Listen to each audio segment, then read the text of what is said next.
What if you took Top Gun, replaced Tom Cruise with Kelso from That 70s Show, and made Kevin Costner his teacher, then threw the whole class underwater?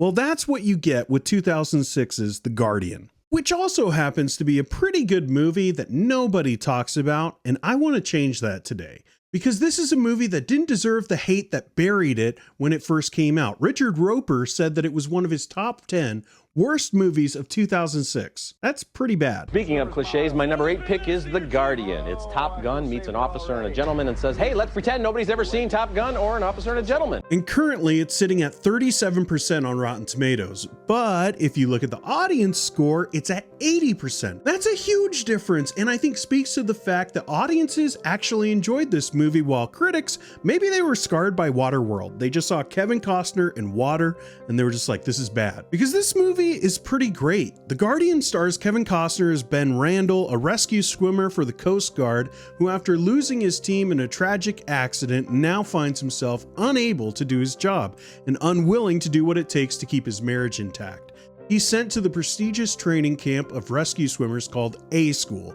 One of his recruits is Ashton Kutcher's Jake Fisher, an Olympic-level talent with a burden past that compels him to save lives and to do it while breaking as many records as possible. What starts as animosity turns into respect, while keeping true to their mission to save lives no matter what storms may come. This movie really rides or dies on the relationship between Kevin Costner and Ashton Kutcher, and that's a good thing because Kevin Costner isn't phoning it in this movie.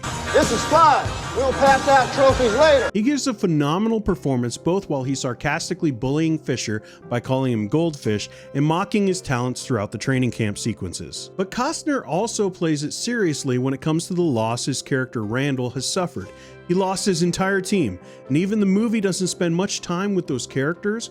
Costner's performance makes us feel that loss, and when you add his final scene with Stella Ward, who plays his wife, you can't say Costner didn't try to make this movie a success. And Ashton, well, he did his best to keep up. You have the right to remain.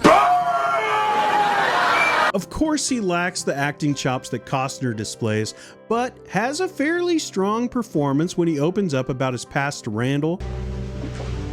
I know what it's like to lose a team. Yeah.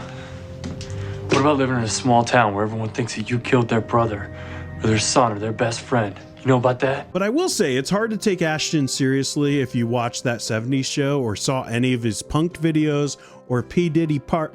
We'll just move past that one. Too soon? Make no mistake about it, this movie is a training camp movie. It's where we spend the most time during the movie, and it's honestly where this movie shines the brightest. From the overly harsh drill sergeant in the form of Randall to the cast of background characters who all have great moments, especially Hodge, who Fisher takes under his wing, or Finn, I guess.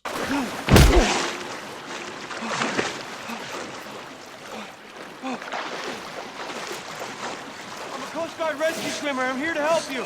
And speaking of the nickname Goldfish, we have one of my favorite Costner scenes. He's known for his acting chops and serious demeanor, but his sarcasm is next level in a scene where he openly mocks Fisher for trying to beat his records. Wow, look at him go. He's fast. Wow, he's fast. Come on, you're all fighting for second. Just first loser. The disdain quickly becomes respect after Fisher's past is revealed and perseverance in the face of Randall's relentless mocking. I have high hopes for this class.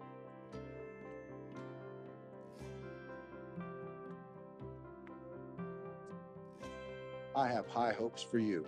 It becomes a mentor relationship that really works for me, but maybe the sneakiest star of this whole movie is the backdrop.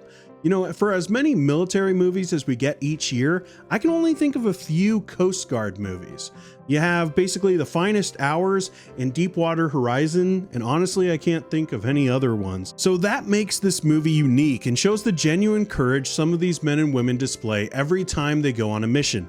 While a lot of the rescue scenes are obviously not in the ocean, it feels so real. And I think that's due to the director. The director for this movie is Andrew Davis. If you don't know that name, you probably do, review because there's a poster back there that you can barely see, that a movie that everybody loves that he did called The Fugitive, which seems to be the whole marketing campaign for this movie. Everything that was promoted basically had from the director of The Fugitive, and there's good reason for that. Davis has a special talent of making action sequences feel grounded even when you know they're not. It's a talent that really excels whenever these waves wash over Fisher or Randall.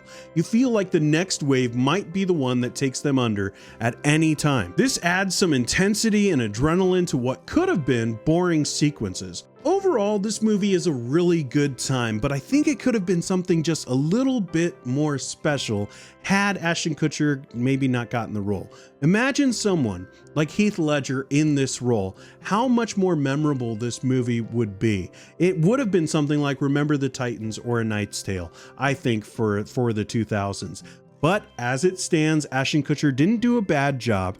He was just in a room with Kevin Costner, and that's really hard to do. But this movie is enough for me to recommend, even in a time where Top Gun Maverick did almost the exact same story, but about 5 times better. This movie should be remembered. I hope this video helps in doing that. If you want to see more movies that are forgotten, or at least feel like they're forgotten, check out this playlist, and I go through there and try to promote some of these movies. Hit the like button if you like this kind of stuff, and I will see you in the next one.